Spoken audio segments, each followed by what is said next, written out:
नमस्कार, किसान समाचार में आप सभी का स्वागत है। सबसे पहले मुख्य समाचार। दिल्ली पूसा में आयोजित एग्रीविजन 2023 7वें राष्ट्रीय सम्मेलन का हुआ समापन। केंद्रीय कृषि मंत्री नरेंद्र सिंह तोमर ने कहा, प्रधानमंत्री फसल बीमा योजना से किसानों को मिला है सुरक्षा कवच। अब तक प्रधानमंत्री किसान सम्मान निधि के लगभग 2.5 लाख करोड़ रुपए किसानों के बैंक खातों में कराए गए जमा।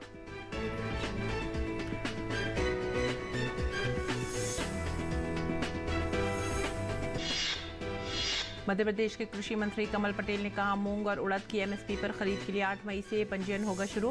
किसान 19 मई तक ग्रीष्मकालीन मूंग और उड़द फसलों का करवा सकेंगे पंजीयन। मूंग के अधिक उत्पादन वाले 32 जिलों में किसानों के पंजीयन के लिए बनाए गए केंद्र।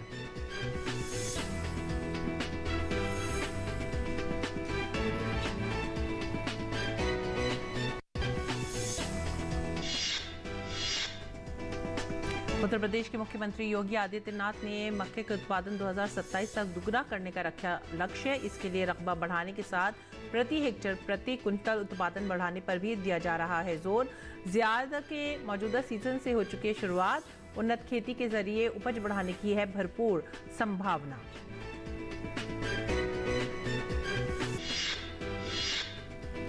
बंगाल की खाड़ी में बने निम्न दबाव की वजह से चक्रवात मोचा होता जा रहा है शक्तिशाली। रविवार शाम तक मछुआरों को समुद्र से लौटने की चेतावनी। 90 से 100 किलोमीटर प्रति घंटे की रफ्तार से चल सकती हैं हवाएं। अंडमान निकोबार द्वीप समूह में रविवार शाम से ही तेज आंधी तूफान के साथ भारी बारिश होगी शुरू। मुख्य समाचार के बाद खबरें विस्तार से। दिल्ली पूसा में आयोजित एग्रीविजन 2023 7वां राष्ट्रीय सम्मेलन संपन्न हो गया है। इस अवसर पर तोमर ने कहा कि कृषि क्षेत्र हमारी अर्थव्यवस्था का आधार है, हमारे देश की रीढ़ है। हमारे जो किसान व वैज्ञानिक कृषि क्षेत्र में काम कर रहे हैं वे अभिनंदन के पात्र हैं। उन्हें सदैव प्रोत्साहन मिलना चाहिए। इसी दिशा में प्रधानमंत्री ने कृषि को प्राथमिकता पर लेकर इस क्षेत्र को कई नए आयामों से जोड़ने का प्रयत्न किया है, जिनकी सफलता आज हमें परिलक्षित हो रही है। तोमर ने कहा कि किसानी से अधिक पैसा अन्य क्षेत्र में कमाया तो जा सकता है, लेकिन किसान आजीविका सिर्फ अपने लिए ही नहीं कमा रहा, बल्कि वह राष्ट्र के 140 करोड़ लोगों का पेट भरने के लिए खेती कर रहा है। जब किसानों के पसीने की बूंदें खेत पर गिरती हैं तो उत्पादन व उत्पादकता तो बढ़ती ही है और देश की खाद्य अन्य आपूर्ति करने के साथ ही हम दुनिया की अपेक्षाओं को भी पूर्ण कर पाते हैं। तोमर ने कहा कि प्रधानमंत्री फसल बीमा योजना से किसानों को सुरक्षा कवच मिला है। साथ ही अब तक प्रधानमंत्री किसान सम्मान निधि के लगभग 2.5 लाख करोड़ रुपए किसानों के बैंक खातों में जमा कराए गए हैं। देश में 10,000 कृषक उत्पादक संगठन एफपीओ बनाने की योजना 6,800 करोड़ रुपए के खर्च से क्रियान्वित की जा रही है। किसान क्रेडिट कार्ड की योजना छोटे किसानों के लिए वरदान बनकर आई है, जिसके तहत लगभग 20 लाख करोड़ रुपए का अल्पकालिक ऋण उन्हें दिया गया है।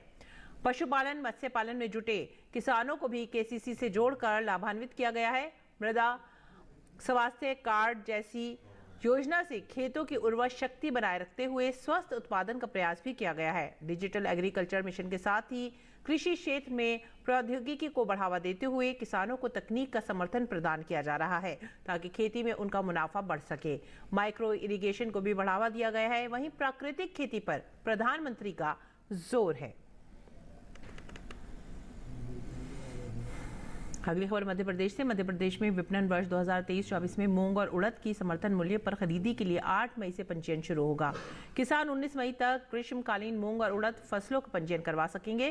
किसान कल्याण एवं कृषि विकास मंत्री कमल पटेल ने शनिवार को कहा कि प्रधानमंत्री नरेंद्र मोदी, मुख्यमंत्री शिवराज सिंह चौहान और केंद्रीय कृषि मंत्री नरेंद्र सिंह तोमर के नेतृत्व एवं मार्गदर्शन में किसानों के आर्थिक सशक्तिकरण के लिए सतत प्रयास किए जा रहे हैं।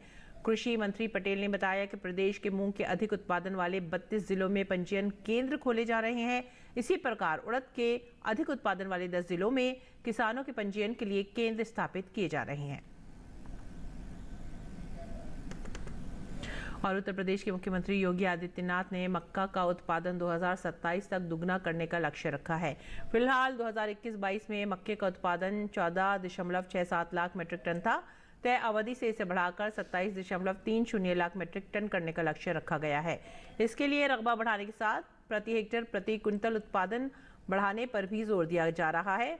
जायद के मौजूदा सीजन से इसकी शुरुआत भी हो चुकी है। प्रदेश के किसानों संकल्प के अनुरूप मक्के की बुआई के रकबे में खासी वृद्धि की है।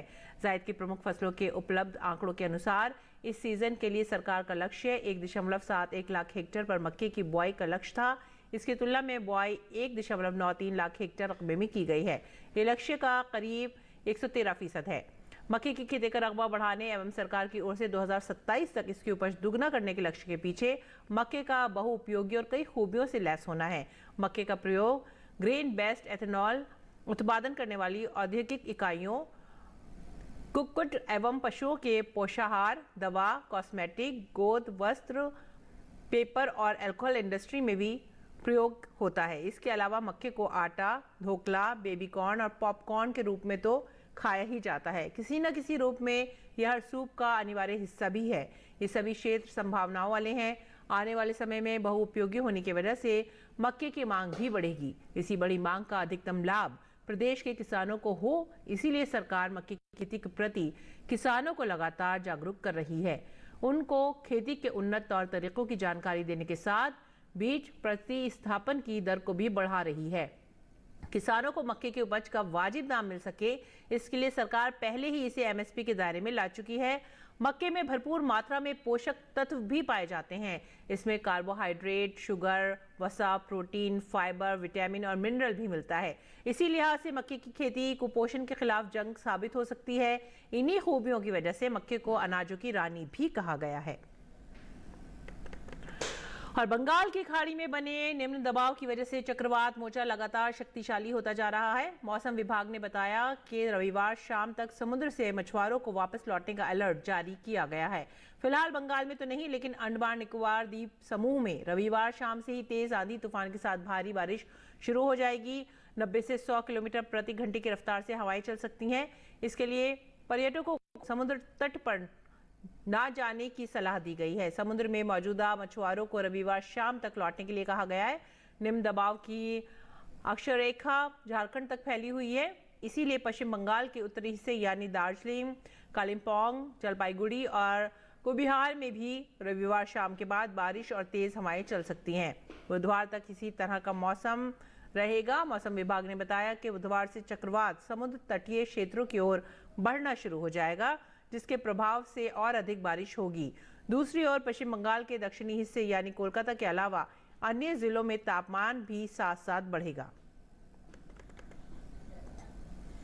रुख करेंगे राजस्थान का। राजस्थान के जोधपुर में आम की मांग बढ़ती जा रही है। जहां आमों का राजा हापुस आम को माना जाता है, उसके बाद केसर और बादामी का नंबर आता है। वहीं हापुस आम की कीमत भी बढ़ गई है और अब ये 100 से 150 रुपए प्रति किलो की दर से बिक रहा है। यहाँ बहुत सारे आम दूसरे राज्यों से भी आ रहे हैं। लोग साल भर से इसका इंतजार करते हैं। जोधपुर के आम व्यापारी विजय कुमार चांदवानी ने बताया कि यहाँ सबसे ज्यादा हापुस आम को ही पसंद किया गया है। यहाँ बादाम आम 35 से 40 रुपए और लंगूराहा और केसर 60 से 70 रुपए प्रति किलो बिकता है। अभी हापुस आम जो है वो बढ़िया बिक रहा है। यहाँ के लोग जो लोकल हैं वो हापुस को ज़्यादा पसंद करते हैं। शादी ब्याह में मैंगो ग्रीन में पहले हापुस बिकता है और मैंगो ग्रीन सबसे अच्छा इसके हापुस का ही बनता है। उसके बाद केसर आम का। तो अभी 2 ट्रक रोजाना जोधपुर मंडी में हापुस का आ रहा है और रेट जो है 100 से लेके 140-50 तक बिक रहा है किलो के हिसाब से। बादाम का 10-12 गाड़ी रोजाना आ रहा है। आंध्र प्रदेश से, हैदराबाद, विजयवाड़ा से आ रहा है। वो 35 से 45 रुपए किलो तक बिक रहा है। बाकी जून में अभी केसर और लंगड़ा जो गुजरात का आ रहा है, केसर जो 60 से 70 रुपए किलो बिक रही है, लंगड़ा भी यही रेट बिक रहा है 60 से 70 रुपए गुजरात का। आवक आम की 25-30 ट्रक जून में यूपी का आएगा। उसके बाद लंगड़ा केसर, थोड़ा लंगड़ा दशहरी रेट कम हो जाएगा जून में। टिकाऊ कृषि के लिए आनुवंशिक विविधता बहुत ही आवश्यक है। आज आपको मिलवाते हैं मुर्शिदाबाद की एक ऐसी महिला किसान से जिन्होंने एम जेमिनी नामक धान के बीज के एक नए उच्च उपज वाले रूप को उत्प्रेरित करके काफी हलचल मचा दी है। उन्होंने इस नई किस्म को विकसित करने के लिए कृषि विज्ञान केंद्र के साथ मिलकर काम किया। पारंपरिक फसल किस्मों का संरक्षण और सघन खेती भविष्य के खाद्य संकट से निपटने का एक प्रमुख तरीका है। टिकाऊ कृषि के लिए आनुवंशिक विविधता भी जरूरी है। कुछ महीने पहले धान के बीज के नए रूप एम जामिनी को विकसित करने की खबर ने काफी हलचल मचाई थी। इसे विकसित किया है मुर्शिदाबाद की महिला किसान ने। इन महिला किसानों ने नई किस्म को विकसित करने के लिए कृषि विज्ञान केंद्र केवीके के साथ मिलकर काम किया। एम जामिनी बीज उपज बढ़ाता है और किसान को अधिक कमाई करने में मदद करता है। किसानों का मानना है कि एम जामिनी एक कठोर किस्म है जिसे कम पानी की आवश्यकता होती है और ये मौसम की मार का आसानी से सामना कर सकती है। इसमें ज्यादा कीटनाशक की भी जरूरत नहीं होती। लेकिन ये सब इतना आसान भी नहीं था। इस रेंज को विकसित करने के लिए इनमें से एक महिला किसान मौसमी विश्वास ने 6 साल तक शोध किया और जब उन्होंने देखा कि ये अधिक उपज दे रही है तो उन्होंने कुछ साथी किसानों से बीज को आजमाने के लिए कहा।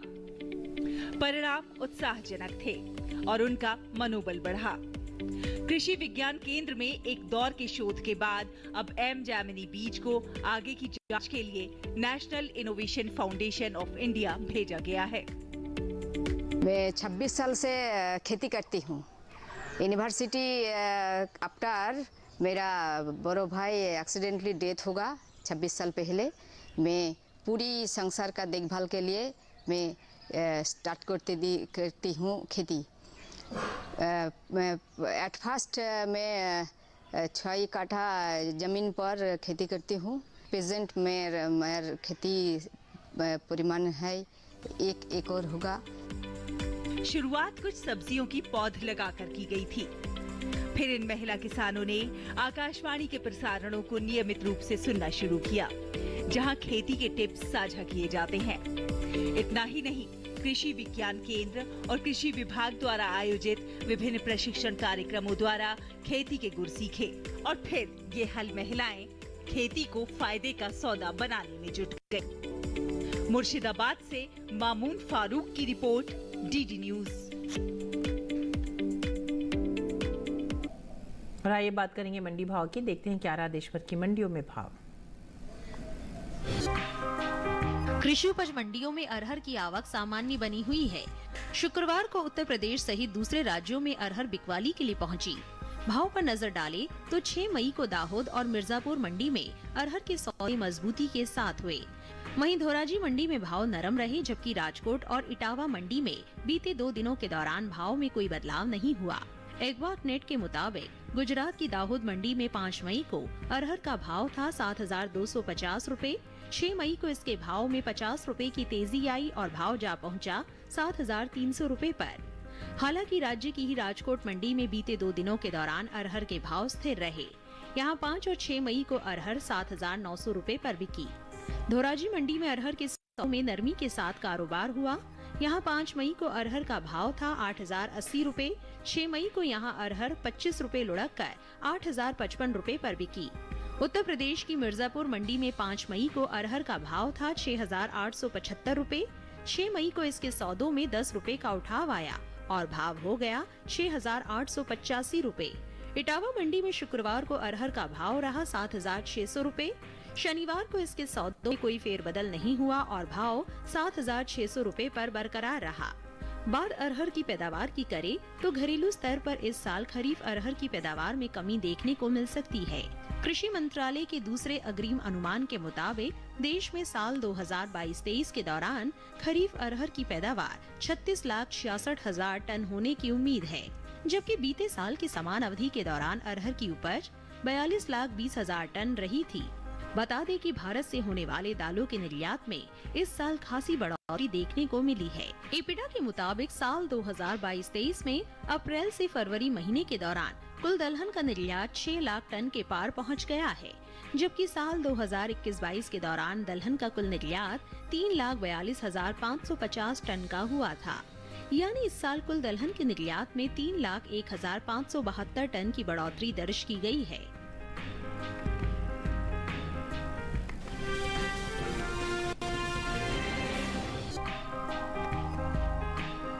देश से होने वाले कुल चावल के निर्यात में इस साल खासी बढ़त देखने को मिली है। एपीडा के अनुसार भारत ने साल 2022-23 में अप्रैल से फरवरी महीने के दौरान करीब 2,93,258 टन गैर बासमती और बासमती चावल का कुल निर्यात किया है, जो बीते साल के मुकाबले कहीं ज्यादा है। बासमती चावल के निर्यात पर नजर डालें तो साल 2022-23 के अप्रैल से फरवरी महीने के दौरान बासमती चावल का कुल निर्यात 41,329 टन का हुआ है, जबकि बीते साल की समान अवधि के दौरान निर्यात 34,83,156 टन का हुआ था। वहीं गैर बासमती चावल के निर्यात में इस साल खासी बढ़त देखने को मिली है। बीते 11 महीने के दौरान गैर बासमती चावल का निर्यात बीते साल के मुकाबले 4 लाख टन से ज्यादा का हुआ है। साल 2022-23 में भारत ने गैर बासमती चावल का निर्यात 1,60,92,000 टन से ज्यादा का किया है, जबकि बीते साल इस दौरान निर्यात 1,56,40,654 टन का हुआ था। भारत चावल का निर्यात अफ्रीका, एशियाई देशों के अलावा दूसरे कई देशों में करता है। फिलहाल इन दिनों कृषि उपज मंडियों में धान की आवक सामान्य बनी हुई है। शनिवार को उत्तर प्रदेश और पंजाब सहित दूसरी कृषि उपज मंडियों में धान बिकवाली के लिए पहुंची। भाव की बात करें तो एग्मार्क नेट के मुताबिक धान का कटोरा कहे जाने वाले राज्य छत्तीसगढ़ की चरामा मंडी में 5 मई को धान का भाव रहा 1,500 रूपए। 6 मई को इसके भाव में कोई बदलाव देखने को नहीं मिला और भाव 1,500 रूपए पर बना रहा। गुजरात की दाहोद मंडी में बीते 2 दिनों के दौरान धान के भाव स्थिर रहे। यहाँ 5 और 6 मई को धान 1,830 रूपए पर बिकी, जबकि उत्तर प्रदेश की बस्ती मंडी में सामान्य क्वालिटी की धान के सौदों में नरमी के साथ कारोबार हुआ। यहाँ 5 मई को सामान्य धान का भाव था 1,860 रूपए। 6 मई को इसके सौदे 10 रूपए लुढ़क कर 1,850 रूपए पर हुए। हालांकि राज्य की ही गोंडा मंडी में 5 मई को सामान्य क्वालिटी की धान का भाव रहा 1,840 रूपए। 6 मई को इसके भाव बिना किसी फेरबदल के 1,840 रूपए पर हुए। बात धान की पैदावार की करें तो घरेलू स्तर पर इस साल धान की पैदावार रिकॉर्ड स्तर पर जा सकती है। कृषि मंत्रालय की ओर से जारी दूसरे अग्रिम अनुमान के मुताबिक देश में धान की उपज साल 2022-23 के दौरान 1,308,37,000 टन होने का अनुमान जताया गया है। ये उपज पिछले साल की तुलना में 13,65,000 टन अधिक है, जबकि साल 2021-22 में धान की पैदावार 1,294,72,000 टन रही थी।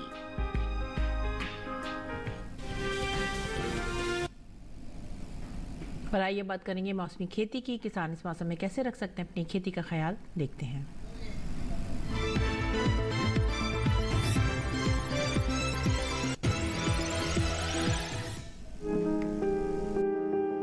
जम्मू कश्मीर में मक्के की बुआई कर ले, किसान अदरक की रुपाई कर सकते हैं, साथ ही हल्दी की रुपाई करें।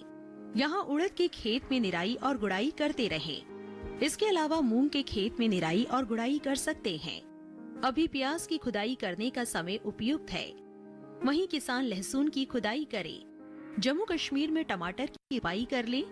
इसी तरह लाल मिर्च की रुपाई करते रहें। यहीं पर बैंगन की रुपाई कर सकते हैं।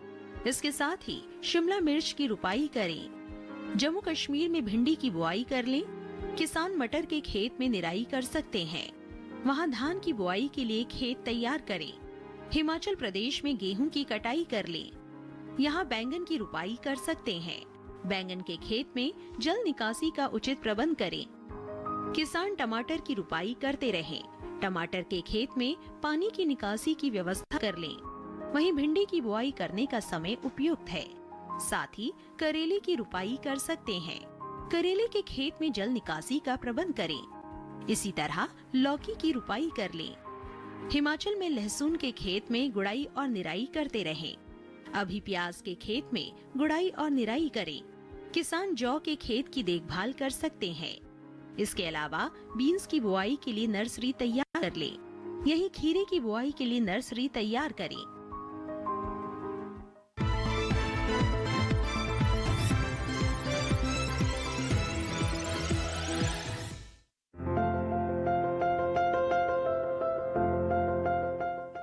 किसान इस समय खेतों में फूल गोभी की बुआई कर सकते हैं। फूल गोभी की पूसा मेघना और पूसा कार्तिक संकर किस्मों की बुआई इस समय की जा सकती है। पूसा मेघना दिल्ली और हरियाणा के लिए काफी अच्छी रहती है। इस किस्म की 1 हेक्टेयर में 125 क्विंटल तक फसल ली जा सकती है। पूसा मेघना का आकार मध्यम होता है। इसमें हरे डंठल होते हैं और पूरे किनारे वाली पत्तियां होती हैं। इसके फूल का रंग सफेद होता है। वहीं पूसा कार्तिक संकर की बुआई पंजाब, उत्तर प्रदेश, बिहार, झारखंड, पश्चिम बंगाल और असम में की जा सकती है। इस किस्म की 1 हेक्टेयर में 149 क्विंटल तक की पैदावार ली जा सकती है। इसका आकार मध्यम, फूल सफेद और वजन 475 ग्राम तक होता है। बुआई से पहले खेत को अच्छी तरह जोतकर समतल जरूर कर लें। बुआई करते समय पौध से पौध की दूरी 45 सेंटीमीटर और कतार से कतार की दूरी 30 सेंटीमीटर रखें। 1 हेक्टेयर के लिए 400 से 500 ग्राम बीज काफी रहेंगे। फसल को रोग से बचाने के लिए बिजाई से पहले बीजों को उपचारित जरूर कर लें। बीजोपचार से मिट्टी और बीज जनित रोगों से बचाव होता है। फूल गोभी को अधिक खाद और उर्वरक की जरूरत होती है। जब पौध 4 से 6 हफ्ते की हो जाए तो उनकी रोपाई कर लें। रोपाई के तुरंत बाद और फिर 7 से 10 दिन के अंतराल पर सिंचाई करें। इसके अलावा खरपतवार पर काबू पाने के लिए महीने में 2 बार निराई जरूर करें। ऐसा करने से फसल अच्छी होगी।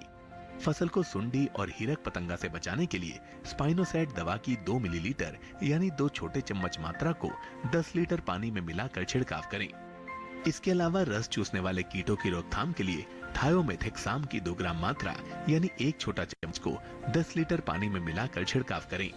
ध्यान रखें कि जहां कीटों का अधिक प्रकोप हो, सिर्फ वहीं दवा का छिड़काव विशेषज्ञों की सलाह से करें।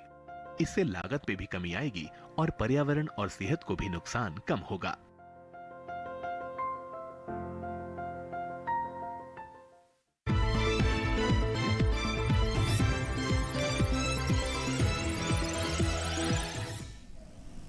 और अब कुछ और खबर खास खबर में। अंडर ग्रेजुएट मेडिकल पाठ्यक्रमों में प्रवेश के लिए देश के 499 शहरों में राष्ट्रीय पात्रता प्रवेश परीक्षा नीट की परीक्षा मणिपुर में रद्द कर दी गई है। जिन उम्मीदवारों का केंद्र मणिपुर में आवंटित था, ऐसे उम्मीदवारों के लिए बाद में परीक्षा आयोजित की जाएगी। तमिलनाडु में चिदम्बरम नटराज मंदिर के पुजारियों की गिरफ्तारी का मामला तूल पकड़ता जा रहा है। प्रदेश के राज्यपाल RN रवि ने आरोप लगाया कि राज्य के समाज कल्याण विभाग के अधिकारियों ने चिदम्बरम नटराज मंदिर के पुजारियों के खिलाफ बाल विवाह की झूठी शिकायतें दर्ज की हैं। राज्यपाल का आरोप है कि शिकायतें बदले की भावना से की गई हैं और बाल विवाह की कोई वास्तविक घटना नहीं हुई थी। निर्वाचन आयोग ने भाजपा के खिलाफ अखबारों में प्रकाशित भ्रष्टाचार रेट कार्ड विज्ञापनों को लेकर कांग्रेस की कर्नाटक इकाई को नोटिस जारी किया है। आयोग ने कहा है कि आरोप को साबित करने के लिए इस बारे में पूरे साक्ष्य उपलब्ध कराए जाएं। भारतीय जनता पार्टी द्वारा दर्ज कराई गई शिकायत के बाद चुनाव आयोग ने कांग्रेस को नोटिस जारी किया। दिल्ली आबकारी नीति मामले में रॉज एवेन्यू कोर्ट ने आम आदमी पार्टी के नेता और दिल्ली के पूर्व उप मुख्यमंत्री मनीष सिसोदिया के खिलाफ दाखिल सप्लीमेंट्री चार्जशीट पर 10 मई को सुनवाई के लिए सूचीबद्ध किया है। कोर्ट ने ईडी को 8 मई तक CD, DVD, पेन ड्राइव में सप्लीमेंट्री चार्जशीट की सॉफ्ट कॉपी फाइल करने के लिए भी कहा है। उत्तराखंड के मुख्यमंत्री पुष्कर सिंह धामी ने राज्य में G20 शिखर सम्मेलन के आयोजन के लिए mega marathon thank you Modi ji कार्यक्रम में भाग लिया। पुष्कर सिंह धामी ने कहा कि यह हमारे लिए गर्व की बात है कि भारत को G20 की अध्यक्षता मिली है। केंद्रीय वित्त मंत्री निर्मला सीतारमण ने कहा है कि आज दुनिया की कई विकसित अर्थव्यवस्थाएं मंदी का सामना करने की कगार पर है, जबकि भारत में मंदी आने की संभावना शून्य है। बेंगलुरु में redefining global order the Indian way theme पर आयोजित कार्यक्रम को संबोधित करते हुए वित्त मंत्री ने कहा कि भारत में मंदी की संभावना शून्य है। पंजाब में गिरफ्तार की गई महिला पत्रकार को पंजाब हरियाणा हाईकोर्ट ने अंतरिम जमानत दे दी है। भावना किशोर के वकील चेतन मित्तल ने कहा है कि गिरफ्तारी पूरी तरह से गैर कानूनी है। इस मामले में सोमवार को रेगुलर बेल पर सुनवाई होगी। चेतन मित्तल ने कहा है कि मामला दुर्भावनापूर्ण इरादे से दर्ज किया गया है। उत्तर प्रदेश के जालौन में बड़ा सड़क हादसा पेश आया है। एक बस के पलटने से 5 लोगों की मौत हो गई है और कई लोग घायल हुए हैं। पुलिस ने मौके पर पहुंचकर घायलों को अस्पताल में भर्ती कराया। पुलिस के अनुसार बारातियों को लेकर जा रही थी, जो एक अज्ञात वाहन से टकराने के बाद पलट गई। और इसी के साथ ही हमें दीजिए आज्ञा। नमस्कार।